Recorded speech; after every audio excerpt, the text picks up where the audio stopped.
Welcome to the Elliott Confidential podcast. My name is Christopher Elliott, here with Aaron Elliott. Aaron? Hey, your favorite boy's here. Yeah, my favorite boy. And we are in Panama City, actually. Yes, Panama City. Yeah, we're actually in a place called Casco Viejo, which is the old town of Panama. Yes. And as we are sitting here talking, we're looking out over the causeway, and it's a kind of a beautiful day, but a little bit gray.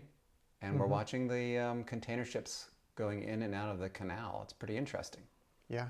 Since we are talking about the Panama Canal, and we're sitting here literally looking out at the canal, this week's question is, tell us about the most impressive public works project you've ever seen. So Panama Canal, Hoover Dam, anything like that. Would love to know about it because we're interested actually in planning, places to visit, and we'd love to know where we should go. So give us your recommendations. Most impressive public works project. What is the most impressive public works project you've seen, Aaron? Well, it's very difficult to put my finger on it. But I would say that, the Hoover Dam is a classic, of course. Everyone's got to see the Hoover Dam. But then also, I think that there are a lot of really impressive public work projects in islands. And I think H3 is a great example of that. H3? In Hawaii. Oh, The most expensive highway ever. That's right. It's a beautiful highway, too. It's beautiful to drive on it, that is. Yeah, there's not a lot of traffic on H3, and it's all on stilts. It goes all the way out to the other side of the island, H3. Yeah. Wow. Well, love to hear about yours. Everyone listening, please let us know about your favorite public works project. If you live in Hawaii and you drive on H3, please tell us more. We would love to know about your H3 driving stories. Okay, so anyway, here we are in Panama, and how did we get here? I think maybe you're better off telling the story. We started in Rio, right? Yeah, it was an early morning in Rio. Really early morning. And we got an Uber over to Galeon Airport, GIG. Yep. And we sat around there waiting for our flight. We took a Copa flight, so it was 6.5 hours. And yeah, we flew on a 737 MAX. Yeah. Oh, yeah. Those planes. They are flying the MAXs, and nice flight. Yeah, I didn't have a problem with it. Yeah. Didn't even realize we were on a MAX until later. I was talking to someone from the airline, and I said, "Was that a MAX that we were on?" Yep, it was a MAX. Great flight, though. They fly an all Boeing 737 fleet. I didn't know that.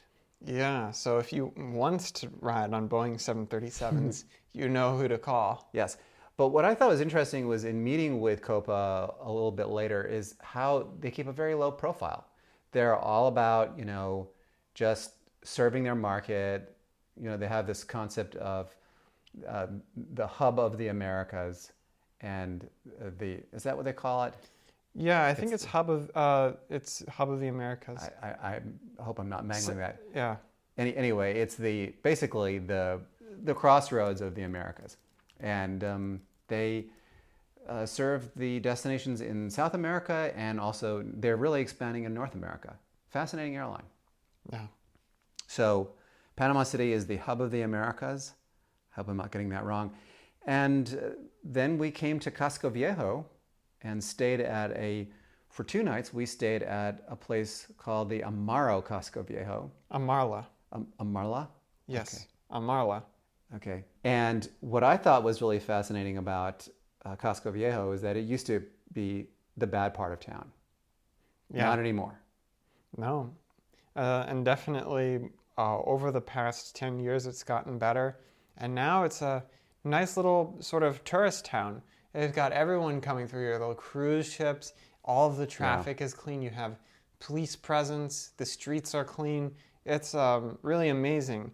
And you also even have, restaurants that tourists would like to go to and such things. It's everything that Rio wasn't. It was clean. We were just walking down the streets, and we were thinking to ourselves, this is nice, historical, but they're keeping it very clean. I like that. Yeah, absolutely. So we were there actually 2 days before Good Friday we arrived. which means that they were having all of the Good Friday festivities, which are, can you describe what Panamanian Catholics do before the Easter holiday, so before Good Friday? What do they like do in the streets? Because I think this is fascinating. Well, they essentially have a parade, and Yeah. they like to parade around and With a band. with a band, Like even as a military band and yeah, make lots of noise.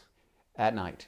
Yeah. When we who are still like 2 hours behind or actually we're 2 hours ahead, we're trying to sleep, and the band was very loud. Yeah. They had this procession going through the streets. It was really a beautiful procession. And they had these, all the priests were there, and then you had the military band, and then they were carrying like these displays of the crucifixion scene. It's really beautiful. And people here are very devout, so this is a huge deal for everyone. Yeah. Absolutely. And it was a really interesting experience to listen to these people all night long. It wasn't as bad as being in Athens, which is where, people are up until 2 or 3 in the morning, right next door to you, just screaming all the time. Just screaming. They're like That's having right. screaming matches. They were. I didn't sleep when I was in Athens. I could sleep here. This was good. Oh, that's nice. We moved over to a new hotel with a fascinating history. Now, I should say that the Marla has, like many buildings in Casco Viejo, is fascinating because, and I'm using the word fascinating a lot, but it's because it used to basically be, it's a 120-year-old building. It used to be essentially tenement housing. It was just, they stuck as many people in there as they possibly could. It was slums. Then they got rid of the people, sold the building, basically gutted the whole place, and then turned it into a boutique hotel. Mm-hmm.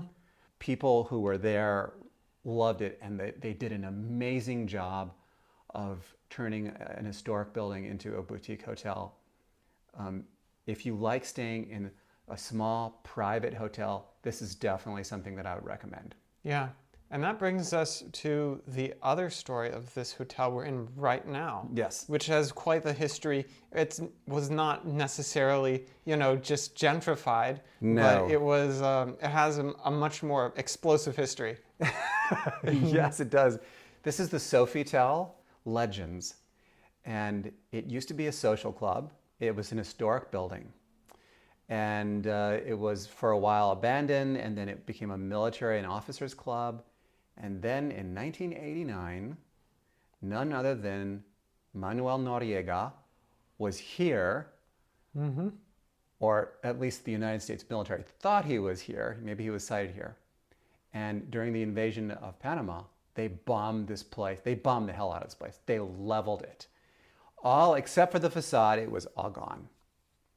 Yeah. And they filmed actually 2 James Bond movies were filmed here, one in the ruins, and then they decided to sell the property and turn it into a hotel. So this area here now has, it has an historic facade, but then it has a modern interior. But I was talking to the general manager, they used the plans from the original club to create the hotel.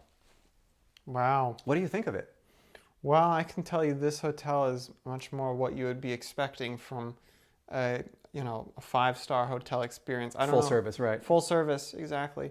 And so I thought to myself, it's very conventional, but it also is very good. I like the size of the rooms. I like the amenities.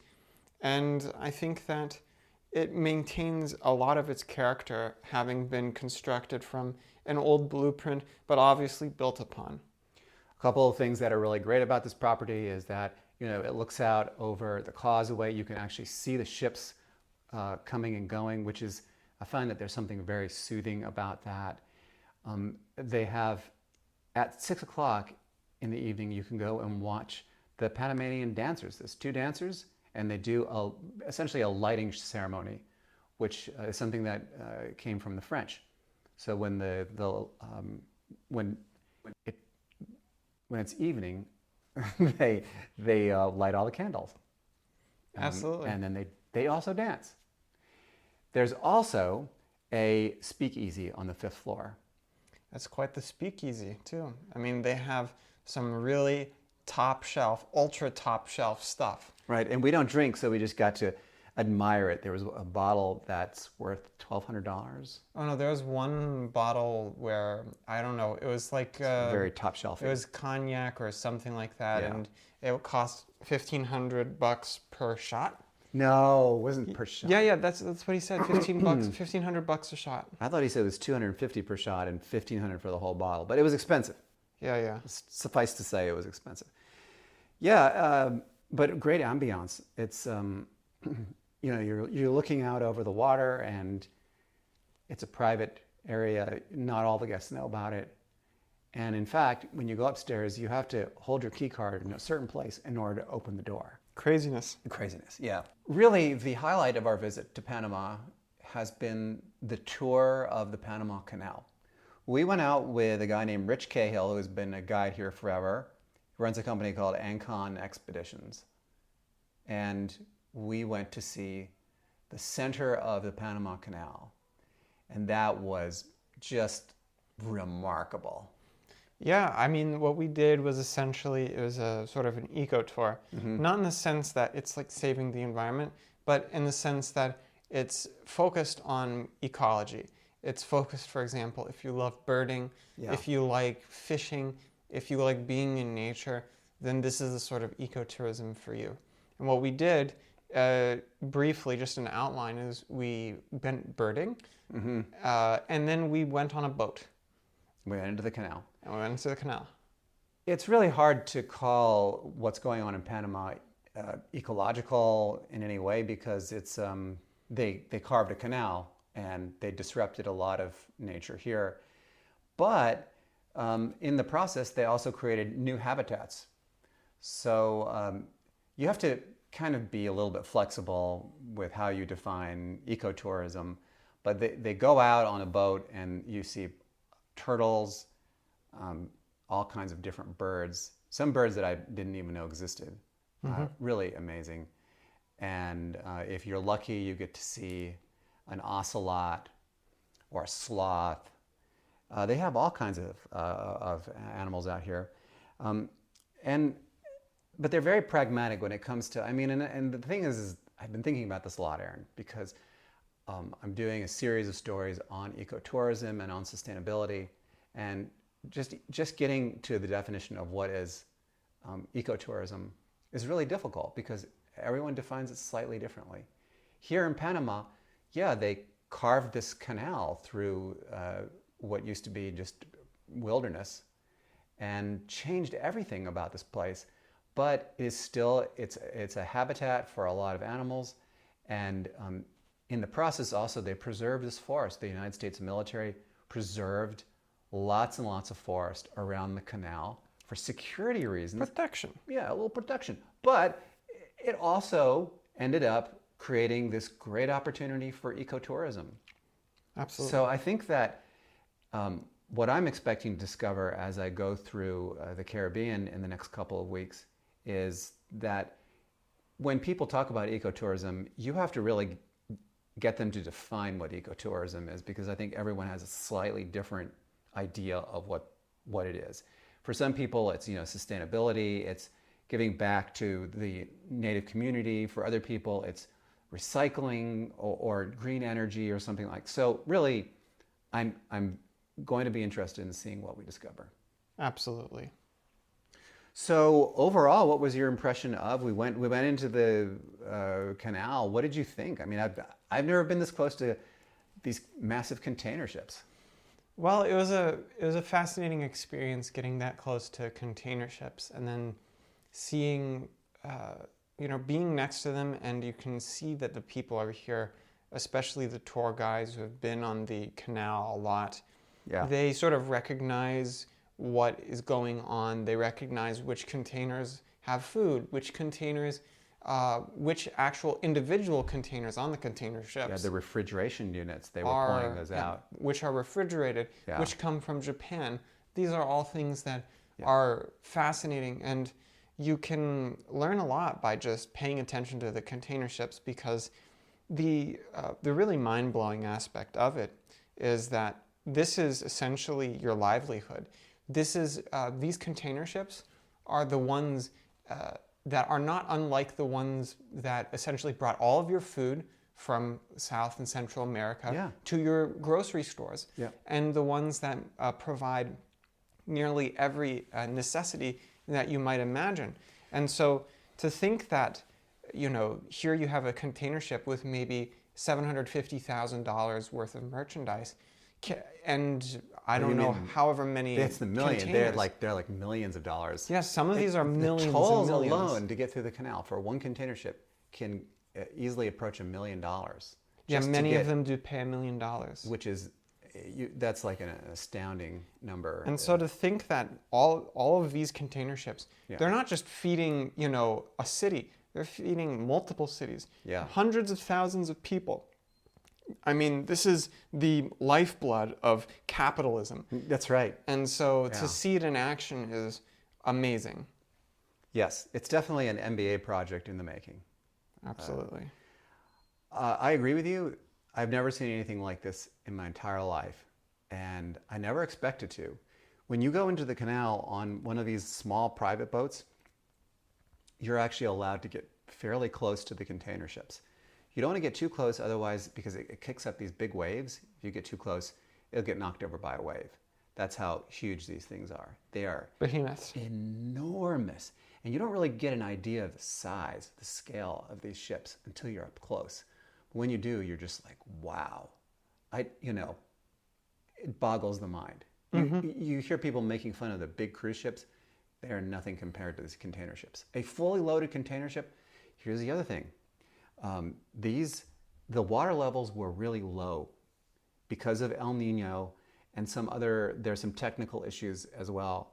So you could see the water levels, you could see what the normal water level was, and you could see where we were. It was like 8 feet, 9 feet lower than it normally was, according to Rich. But then we also went past a city. It was really a town that they had in 1908, when they were building the canal. They had flooded this area, and the city was flooded. So now you had like bricks and pipes that were exposed that had previously been sunk. So it was just a piece of history. Fascinating. Absolutely. Aaron, who should come to Panama? I think that if you have a couple of days between your transfer from North to South America or vice versa, I think visiting Panama might be an interesting option. And for a couple of days, it's definitely worth it to familiarize yourself with the place. And if you can, get a good experience. For the people coming by boat, that's a different deal. I think that take advantage of all of the stops that you make on your boat, on your cruise ship. And if Panama Canal is one of them, then definitely that'll be fascinating, because not just for a cruise ship, if you go to the Panama Canal, like through the Panama Canal, through your cruise ship, then that must be an incredible experience. Yeah, that's something that I still would like to do, because I think that seeing it from a cruise ship would be really interesting. Last week we asked, what was the most impressive religious site you have ever visited? And so we had visited this basilica in not Sao Paulo, it was in Rio de Janeiro. Yeah. And it was a modernist church, and not a modernist church like that's a division of Christianity, and it's the type of architecture they were using. Yeah. And it was fascinating. We were really taken aback by the actual church, because we'd never seen anything quite like it. And you guys had quite the responses. Yeah, we had a lot of great responses. Seth says, I'm by no means a religious person, but recent visits to Uluru in Central Australia left me stunned by the beauty and serenity of the rock in the area. And that's a place that we had wanted to go to on our last visit to Australia. Yes. Never got around to it. And to say this also, if you ever get the chance in Western Australia to visit the Pinnacles, that was a really beautiful experience. Yes, almost a religious experience. Mm-hmm. Bob says, you are correct about the U.S. catching up to Brazil in craziness. I do have to go with St. Peter's Basilica as the most impressive structure, although I find it sterile and lacking emotional resonance. You know, we've been to St. Peter's, pretty incredible, but huge.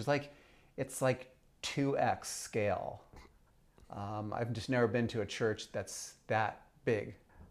Sam says it was an incredible experience to visit the massive Sheikh Zayed Grand Mosque in Abu Dhabi.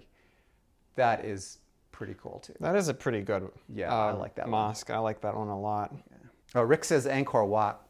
Yeah. The whole complex is amazing.